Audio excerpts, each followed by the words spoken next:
Hey everyone, welcome back to Whence, a Freemasonic podcast featuring research papers and discussions related to Freemasonry. I'm your host, Brother Robert Johnson. First things first, if you guys haven't checked it out, please check out the video that I put together for Brother Charles Harper's new book, Freemasonry in Black and White. I urge you all to pick it up. Even the House of the Temple bought a copy to keep in their library. So it's a really good book. Anyway, check out the link to the book, which is on our website, www.wcypodcast.com. And I believe Brother Charles Harper will even be doing an autographed copy if you like. And I'm not sure on where to go for the link for that, but I'll find out for you guys and I'll post it in a Facebook post soon. So, toward the end of the month, I'll be down in Southern Illinois meeting up with Brother James E. Fry, Todd Creason, and perhaps a few others from the Midnight Freemasons, and also Charles Harper, at a lecture by Chris Hodap, the author of Freemasonry for Dummies. It's going to be a lecture on symbology, so it looks to be pretty interesting. There may be a delay in getting the episode out on time. It could be a day late, and that's just fair warning. Right after the lecture, which is on Sunday night, usually when the podcast comes out, I'll be driving 7 hours or more up to Flint, Michigan to hopefully video Charles Harper's lecture at another lodge there, and then driving 5 hours back home. It's going to be a filled weekend for sure. I'll be taking with me, at least to the first lecture, a friend of mine who is not a Mason. And keep in mind, there are events which do allow perspectives. These provide great opportunities to introduce good friends who might make great Masons. Now, the first piece I have for you all this week is going to be, again, from the Illinois Lodge of Research. So we'll go ahead and get into that right now. And again, I'll be reading from paper and not digitally, so if you hear a little bit of rustling, I do apologize. This piece is called The Men Who Build Forever, and it's from volume 18 of the Illinois Lodge of Research, page number 7. It's by Dr. Stephen R. Greenberg. By the dawn of the 20th century, America had satisfied her territorial desires. Puerto Rico, Hawaii, Western Samoa, and Guam all had been brought into the protecting arms of our country. America, notwithstanding, continued its presence on the horizon of overseas expansion. We were largely ignoring the shifts in the delicate balance of power on the European continent in favor of Latin America and Asia. Such a diplomatic course brought our nation into broader communication with the powerful forces of the world of imperialism. President and Brother Theodore Roosevelt, an outspoken advocate of a strong foreign policy, brandished his big stick with a great aplomb to achieve compelling respect for the rights and interests of our citizens. Not lost on this great leader were the many thousands of miles and the great time needed to travel and ship commerce from New York to San Francisco. If there might be a way to significantly improve these circumstances, Roosevelt vowed to find it, and find it he did. American engineers discovered a plan of earlier years showing how the route might be shortened by establishing a waterway through the narrow Isthmus of Panama. Simple as this might appear, there were major obstacles that stood ready to bring these propositions to an early end. Conditions of extreme heat and disease, labor problems, and political opposition at home and abroad were at once in place. Early on, the president was confronted with major obstruction to his designs by the nation of Colombia, which at this juncture owned Panama. With both strength and wisdom, acted first and then sought for arguments of morality and righteousness to justify his policy. The Hay-Pauncefote Treaty, concluded with Great Britain in 1901, provided for the initial construction of a canal in the region by the United States. Negotiations were initiated with Colombia for the yielding of territory across the Isthmus of Panama, which was, at that time, a province of Colombia.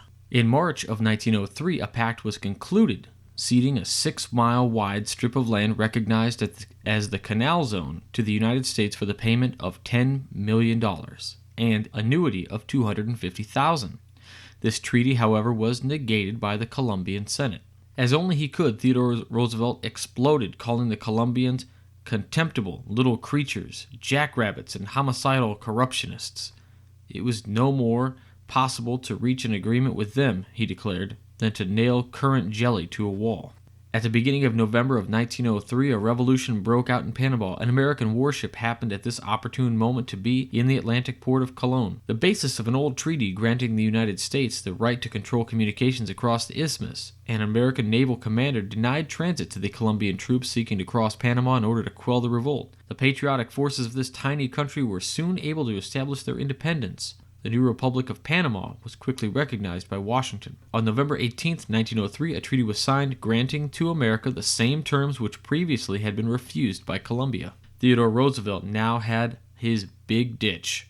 Many leaders in Congress said the Panama Canal could not be built. Many Americans shared this view, but there were two men, Theodore Roosevelt and George Washington Goethals, a lieutenant colonel in the Army Corps of Engineers, who declared that it would be built. Dr. Carl Winters had provided a rare insight into the strength of character resident in those two canal builders. This illustrious brother related that President Roosevelt waited until the congressman had recessed. Then he summoned Lieutenant Colonel Goethals to his office and said, quote, "I want you to go down to Central America and dig a ditch across the isthmus. I want you to dig tunnels through the 9 mountains, make 9 locks that will lift the greatest ships. I want you to handle hundreds of thousands of men, spend millions of dollars, and I want you to control the tides of the sea. I want you to build a canal that will cut 8,000 miles of the water route from New York City to Los Angeles and make it snappy." Goethals started immediately in his mission. At a newspaper interview, he was asked, "What are you going to do when you get down there? You know that several companies have already failed, millions of dollars have been lost, and thousands of men have already died. Other engineers consider it impossible. What are you going to do?" Looking directly into the eyes of the reporter, the colonel exploded. "I'm going to build a canal." "Suppose you are faced with a strike," he was asked. "What will you do?" He again replied, "I am going to build a canal." When he was then asked, "Suppose you have an avalanche and the mountains fall, or there is an epidemic and the men die, what will you do then?" He said to them, "I'm going to build a canal. My concern is with the people. If I can handle the people, the canal will build itself." 27 different nationalities came together and molded into a magnificent working team. They were told that no river existed that could not be crossed, that no mountain was present that could not be bored through. These men were now specialists in the wholly impossible. When later on the first ship sailed through the canal which their splendid efforts had fashioned, and a reporter from Chicago newspaper stood there and watched, not the passage of that vessel, but of George Goethals, he penned on that day, quote, "A man went down to Panama, where many a man had died, to shift the sliding mountain and stem the eternal tide. A man stood up in Panama, and the mountains stood aside." Next, as usual, I need to mention our affiliate Onnit Labs, making great supplements and workout equipment, all top quality stuff, and I use several of their products. If you are interested, click on the link to Onnit on our website, wcypodcast.com, and when you do that, you help support the show because they send a small piece back to us to help pay the bills. Nothing is marked up. It's the same price as if you had gone straight to their website. And to top it off, we have a coupon code WCY, which takes 10% off your order. Check out our streaming apps available for Apple and Android platforms. These apps give you exclusive bonus features related to the show, not available otherwise. Another way is through Stitcher Smart Radio. Just register for free using the promo code Whence with no spaces, and they enter you in a chance to win $100, and they send us $1. Lastly, we do have a donation button ran through PayPal, and that's all secure. This is also on our website at www.wcypodcast.com. So there you have it, a bunch of ways you can help support this program. And next, I want to continue the segment Spotlight on the Midnight Freemason contributors. This week, I wanted to tell you all about a big influence to me, and I'm pretty sure countless other Masons. A great writer indeed. I love this guy's articles, they're amazing. Steve Harrison, 32nd degree, KCCH. He's a past master of Liberty Lodge number 31 in Liberty, Missouri. He is the editor of the Missouri Freemason magazine, author of the book Freemasonry Crosses the Mississippi, and a fellow of the Missouri Lodge of Research, and also its senior warden. He's a dual member of Kearney Lodge number 311, St. Joseph, Missouri Valley of the Scottish Rite, Liberty York Rite, Moyla Shrine, and is a member of the DeMolay Legion of Honor. So most of his posts are historical in nature, and I've noticed that he has a private blog called the 1 Minute Mason, and they're focused, these short paragraphs or less sometimes, interesting Masonic pieces, and occasionally he will write an expounded version of something he put on there. Now, one thing I've been looking at quite a bit lately is trying to figure out a little bit more about a small piece involved in one of his posts. Now, if any of you know, I would love to hear more about it. Supposedly, there is a Masonic lodge on Old Ironsides. So, if any of you have any information regarding that, pass it along. I'd love to read it, enlighten myself, and share it with everybody else. Next, we're going to move on to this week's famous Freemason.